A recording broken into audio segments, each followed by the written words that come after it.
Okay, we are back with UFC 285 Jones versus Gane for the vacant heavyweight title, as well as Valentina Shevchenko versus Alexa Grasso for the women's flyweight belt, as well as Jeff Neal versus Shavkat Rakhmonov, Mateus Gamrot, Jalen Turner, Bo Nickel, Jamie Pickett, and then in the featured prelim, Cody Garbrandt, Trevin Jones, and Derek Brunson, Drissis Duplessis, Amanda Hebas. This card is stacked, and one of the best cards of the year.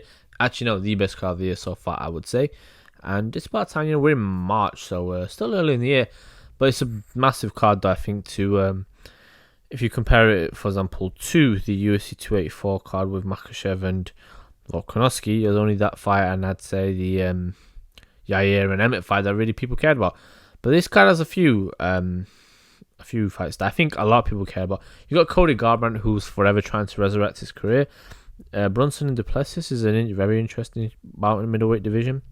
Hebas trying to get momentum again. And then if you look at the main card, we've got Bo Nickel, who's obviously trying to almost become the next sensation in MMA as a fantastic wrestler himself, 3-0. Gamrot, who's obviously, as we all know, with the last fight losing to Benny Dariush, and then you've also got Jalen Turner, who is one of the most dangerous and probably one of the most well-rounded lightweights out there, and a very dangerous prospect. It's very underrated and extremely long as well for the division, as well as Rakhmonov, who is one of the most dangerous guys, 60-0 against Jeff Neal. There's just this card's full of amazing fights. I'm gonna go through. I mean, Nickel and Pickett's a good fight. I just don't think it's worth discussing that much because Nickel's obviously only on the rise, and what I often do is obviously go for the bigger ones. In terms of all the other ones, I think Brunson will get knocked out by Duplessis. I actually think Duplessis will get finished with the ground and pound. Might be surprising, but I feel like this time age will catch up with Brunson. I don't think he'll be able to last in there with Duplessis. I think Duplessis is very, very underrated. 18 fights, 2 losses. 18 wins, 2 losses. So he's definitely someone who people should watch out for. Obviously beat Darren Till in his last fight, which isn't a surprise considering now Darren Till's just been let go or has asked to be let go. So yeah, I think an interesting fight. I think Duplessis gets done, and I haven't seen much of Trevin Jones, I'll be completely honest with you, so I don't know if I can comment too much on how he'll do against Cody Garbrandt. But Cody's got to win eventually, I'll be honest. His last win, I'm pretty sure, was it the Sunsow knockout? Because I feel like it was. He's had a few cancellations as well. He fought Kai Kara France, obviously got knocked out in the first round. Fought Rob Font, lost. And then before that, the Sunsow in 2020, so now 3 years ago, was the last time he won a fight. So he needs to get back in there. I'll say he gets it done via a decision. Actually, I'll go decision. I'll go to second round knockout. I'll say that. I feel like Garbrandt has to get one eventually. He's only 31, Garbrandt. It's actually crazy to think the amount of knockouts he's received, and he just needs to focus a bit more. Some fighters, they get knocked out so many times, you feel like they're damaged goods, and I think Garbrandt might be that, but we have faith. But as explained, I will focus on the main card, and specifically I don't want to say main 4 fights, because nobody really thinks of these, nobody really thinks of 4 fights as the main ones, but to me, this like I said, this card is stacked, so hence the reason why I will be going for more than usual. I really like this card though. I think it's definitely one of the best cards for a while. So, getting into it, the first fight we're going to analyze is Mateus Gamrot versus Jalen Turner. Turner 13 wins, 5 losses. Gamrot 21 wins, 2 losses. Gamrot's last fight, as we remember, was the loss to Benny Dariush, which I thought initially, if you remember, I actually thought Gamrot would beat Dariush, but Dariush showed him that he's one of the best lightweights and got it done in a very. It had moments, Gamrot, but nothing too significant really, and it was a pretty comfortable night in fairness for Dariush, but Gamrot still, you can't sleep on him. He's definitely a dog in there, and Jalen Turner, who's one of the most, I think, dangerous and exciting fighters out there at lightweight at the moment. His last fight, he obviously got the victory over Brad Riddell. Before that, got submission in the first round, and then before that, TKOing Jamie Malarkey, and before that beating Russell Medic. There's obviously he's on the rise, Turner, so there's not really very big names on their record yet, but Turner, a very, very I don't know, he's very unique, I'd say, for the weight class in the way he's kind of built.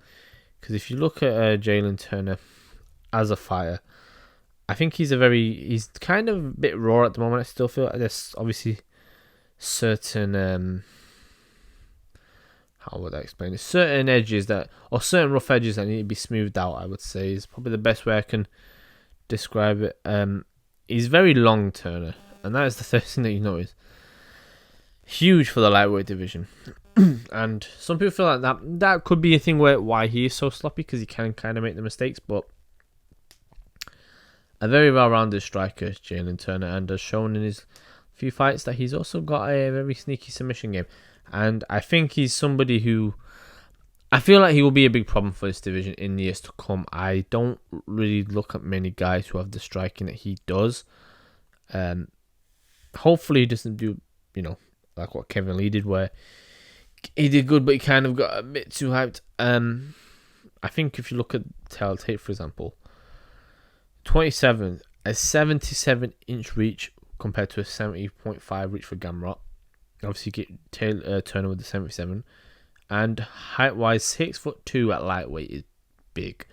So, I think Turner's going to be a problem in this division. And I think for Gamrot, again, didn't perform too badly against Dariush, but I just didn't think he did enough. He kind of was consistently trying to force the takedown, and I don't know if Gamrot's, the shots that he takes, the takedowns, they aren't particularly, what would I say, quick or explosive. He's very, very I don't know, you can kind of just see him coming a mile away, I feel sometimes. His striking is very, very solid. His boxing is, I think, quite underrated as well, but I don't really see on the feet him hanging with Turner. Could be wrong, maybe he catches him by surprise, but I just feel like Turner will have too much in his arsenal for him on the feet. So I feel like you kind of have to be a bit methodical, which Gamrot usually is in this fight. Mix up the striking and the takedowns and see if you, like I said, catch him with something. But I don't know, I feel like Turner will kind of pick him off from the outside, and I think Turner will get this done via KO in the second round. I don't think that Gamrot will be able to stand for long with Turner. I think he'll shoot for a takedown. I can see Turner catching him with a knee, catching him maybe with a left hook, dropping him, and just slowly finishing him on the feet. A little bit like what happened with Adesanya and Brunson many years ago. I think he will pick him up apart on the feet, and I think he'll just get it done. I think once Gamrot gets hurt, he won't be able to recover. And yeah, I think that'll be good. And I think then Turner will go up to 14 wins in his career. So a very good fight though. And yeah, very interesting about the lightweight division, and definitely a good one. Fourth fight on the card, so a fourth to last fight on the card. So definitely one that we're going to be watching out for. And then we got Jeff Neal versus Shavkat Rakhmonov. Now, in the welterweight division, Rakhmonov, one of the most dangerous guys, one of the most slept on guys in this division. If you remember my video of my most anticipated fights for the UFC this year, I did put the Rakhmonov versus Chimaev as one of my favourite fights that I'd like to see. The more I think about that fight, I do kind of feel like Chimaev will just take him down and maul him, but I want to see how he does against these type of guys. Rakhmonov, I think Rakhmonov is extremely dangerous. I think he's one of the guys where a little bit like Khamzat. I mean, now people call Khamzat out because he's got a name, but people didn't really want to fight him before, and now same with Shavkat. Nobody really wants to fight. On the feet, he's very dangerous, but even when it comes to his wrestling and his submission game, he's very, very dangerous. Has a very well-rounded martial arts, but there's just a real viciousness to the way he fights, which I don't think anybody really thus far has been able to. I don't know, just not really been able to figure him out so far, and I don't really see it changing anytime soon, to be honest with you. His last fight, he obviously got the submission win over Neil Magny, Neil Magny again, no joke, brilliant fighter, very brilliant, a bit high. He's at a certain level, Neil Magny, and showed that Shavkat was at a certain level against Jeff Neal. Now Jeff Neal, someone, it feels as if Jeff Neal has been around for a long time. I don't know what it is with a lot of these guys. There's certain fighters I feel in the welterweight division that kind of have that thing where they feel like they're fighting for ages. Jeff Neal's last fight, he did get a TKO victory over Sensei Luque, so he's certainly riding a certain wave of momentum, and obviously beat Ponzinibbio as well back in 2021, and only had one fight in 22, so I think he'd want to have more than that. And obviously I remember specifically losing the fight to Wonderboy in a decision 2020, so a very much up and down career. Jeff Neal, not a I wouldn't, if you look at him size wise, if you look at the tail tape, because I think with Jeff Neal, he has that sort of I don't know, that sort of, it feels like he has a bit of a stocky build to him, where he feels very, very much like a classic. We all know about the phrase of a wrestler with the overhand. I'm not saying that's Jeff Neal, but if you look at him, 75-inch reach, and he's a 5'9" in comparison to Rachmaninoff, who is 77-inch reach and 6'1". So not much really in the size department. I don't think that you can look at Rachmaninoff. I think he's a massive welterweight either. I think he's certainly big for the weight. He's definitely a cuts. I don't know how. I wouldn't say it looks huge though. This is the thing. I think he's at a There's certain guys who look like Colby, for example, I think, who kind of don't really feel like they cut that much weight, and then the guys like Usman who feel like they cut a lot, and Chimaev is also in that category. Then there's guys who are kind of in the middle, and I think Rachmanov is there. He doesn't look too big for the weight. He kind of looks perfect for the weight, to be honest with you. But yeah, with Jeff Neal though, solid striker, very well rounded, some relatively decent wrestling.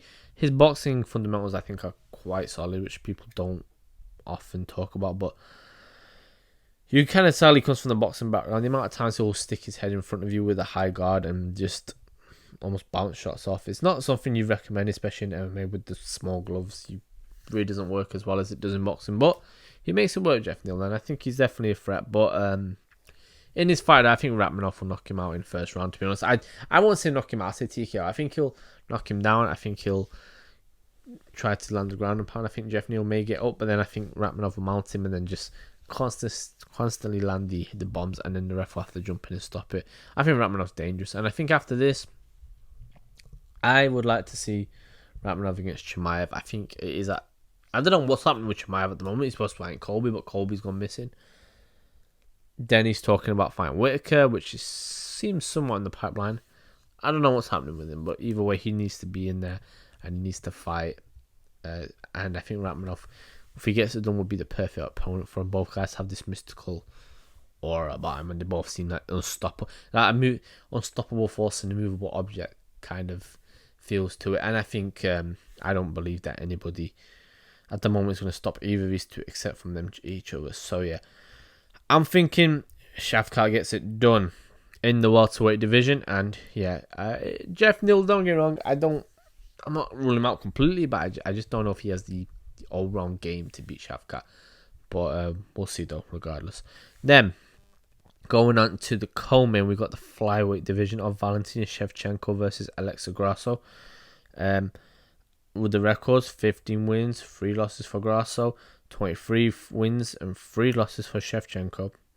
Shevchenko 34, getting it on a bit, but still isn't explosive and doesn't rely on specific athleticism really. It's more her strength, and I'd say her sort of just her skill, to be honest. It's not as if Amanda Nunes, where I think she's much bigger than everybody. I think she's at the right weight, but she just knows the right things to do at the right time. She knows when to shoot for the takedown, when to throw a kick, when to throw different shots. Sometimes weight's a little bit too much and can sometimes be a bit Adesanya-ish, where sometimes she'll always stay on the outside. But yeah, pretty Valentina, I don't think she's slowing down anytime soon unless she's in a war. Reach wise though, very close actually. 66.5 inch for Shevchenko and 66 inch reach for Grasso. I'm both 5'4", so size wise they're very similar. Grasso, a very solid boxer, Mexican, so she has the obviously we all know about the roots that stem from Mexico when it comes to boxing. I don't. She's faced some wrestlers, but nothing that really makes me think that she's going to that she's been in there with a lot of great grapplers. Is my point. I think she's definitely one of the more exciting fights in this flyweight division. Not particularly quick, but very solid. I think her best bet to win this fight would making this a very, very dirty fight. Anytime Shevchenko clinches, try and break the clinch with shots. Don't just stall. I think too many fighters freeze against Shevchenko a lot because of how good she is. But I think, if you stick it on Shevchenko, I think wasn't Jennifer Maia. Jennifer Maia actually did quite good against Shevchenko to her credit. But if you remember though, Shevchenko's last fight was not easy against Talia Santos, and Talia Santos made a hell of a fight for her and was able to get her down. So if you can frustrate Shevchenko, I think that's when the opportunities open up, because I don't think Shevchenko has power, particularly in the punches, and I actually think Grasso has a bit more of a snap to her shots. I don't know whether that will be enough against Shevchenko to knock her out, but I definitely think it will be enough to get her attention. This is a very good fight, a fun fight. I just think Shevchenko will have a bit too much. However, though, I do think that she'll mix it up. I think she'll mix up the grappling. She claims to know her weakness, which I don't really know. Maybe it's the grappling, maybe it's whatever, maybe it's the cardio. I don't know what she's alluding to there, but yeah, I personally though, I think that Shevchenko will get this done via decision, 5 round. I think Grasso will make this close though. I think Grasso will steal about 2 rounds, but I think the 3 rounds that Shevchenko takes will be clear. And I think this could be a close one, but I do think that the competition is getting better at flyweight, but just not enough at all to catch Shevchenko at the moment. I think she's ahead. Like I said before, just stick Nunes and Shevchenko in there about 10 times until the competition emerges in those divisions, because at the moment they're clearing it. However, if there is one person I would pick to beat Shevchenko and to really, I think, make a real stamp on this women's flyweight division, there's a few people that do that. I think Tatiana Suarez is definitely a threat, but at the moment she just came back. But I think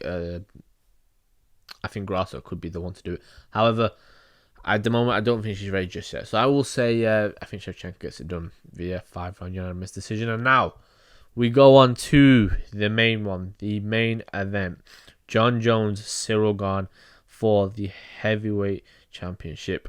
26 wins, 1 loss for Jones, even though that was really a disqualification, so it shouldn't really count, but it is what it is. And 1 no contest, which was, we all know, the DC2 fight. For Ciryl Gane, 11 wins, 1 loss. That 1 loss to Francis Ngannou. And a hell of a fight. I feel, this fight came actually quite quick. I feel like it was only yesterday we all saw the billboard of Jones and Ngannou being announced. Obviously, Ngannou was the heavyweight champion, but the man decided there were brighter and bitter things in the horizon.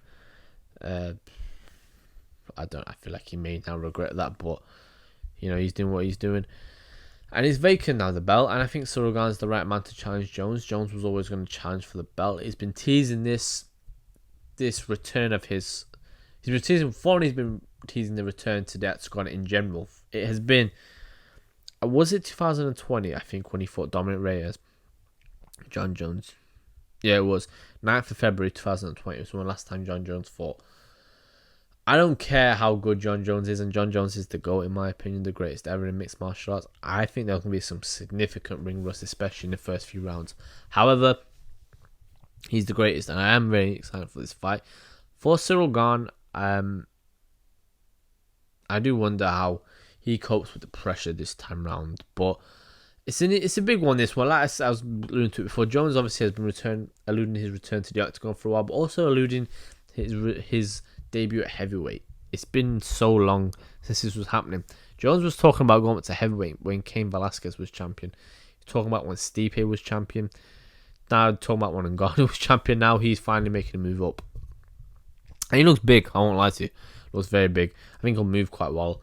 I think strength-wise it won't be an issue for Jones. I just wonder, it's the speed I'm interested in more than the strength, to be honest. I really am conflicted in this one though. I think Jones is the greatest. He's my favorite ever fighter in mixed martial arts. I think he's amazing. One of the most well-rounded fights. He literally, if you ever play the UFC game, he is maxed out in almost every category. Maybe striking can be a bit better with the boxing, but his kicks are fantastic. He's a submission artist. He's somebody who is a fantastic wrestler. He started, his base is a wrestler. He's stupidly long and not just long for a weight class, long in general. He's got very freakish genetics in that way.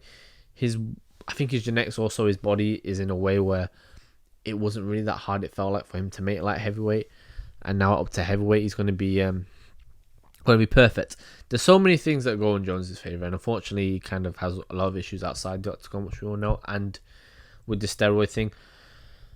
But he's back now, and I think fighting at heavyweight, 3 years off essentially, is his last fought, and I do not know how he's going to be in the octagon. I think he'll be sluggish. I don't think he'll be the same, but I think you'll see him get back in and do his thing. I do.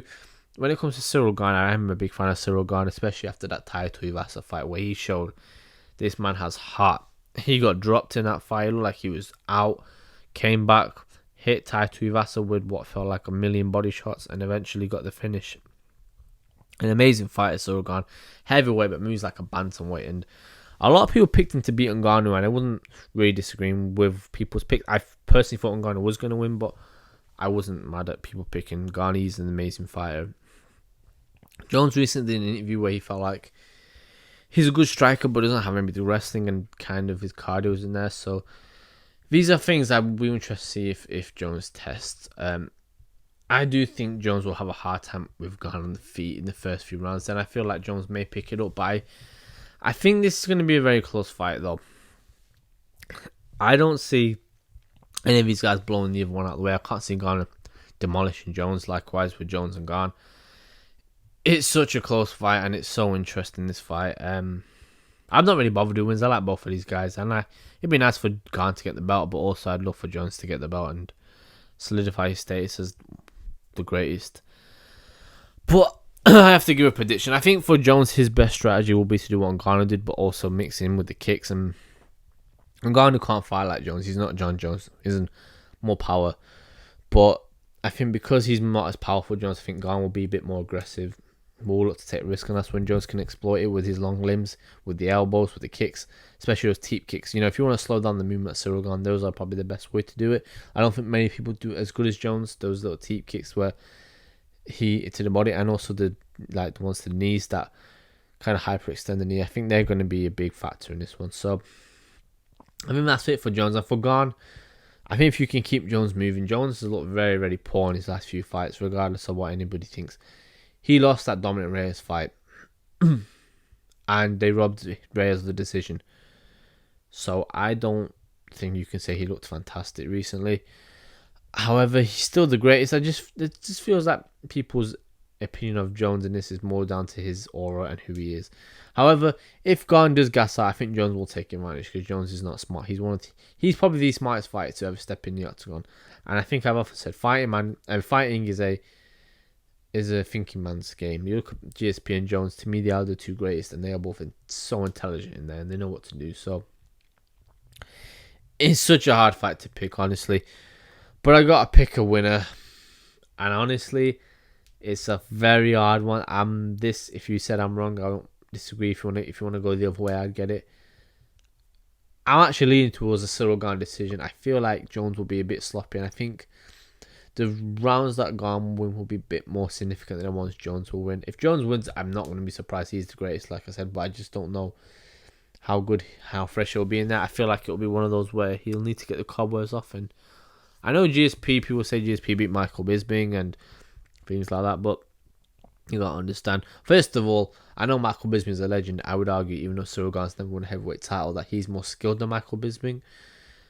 And I would also argue that GSP was so committed because he specifically knew that Michael Bisping was a certain type of fighter for him. Whereas I don't think John Jones does know that Garner was going to leave and Cyril Garner was going to be there. I think he just did it just to do it. So I don't think there's much deep-rooted messages in this fight for Jones. I don't think there's a particular advantage, but yeah, I do think that Cyril will get this one done now. And I think they'll have another fight after this. I think it'll be interesting to see how both of these two play out. I think the two quite similar heavyweights. People don't think Garner's a bit more elusive on the feet, but two guys who don't really fight like your traditional heavyweights. So this one should be a fun one. But yeah, Jones Garner. I think Garner gets it done. I think Shevchenko gets it done. I think Ratmanov gets it done. And I also believe that Jalen Turner will get it done. So yeah, fun night of fights. I'll do a review as I always do. But yeah, UFC 285. And yeah, until next time.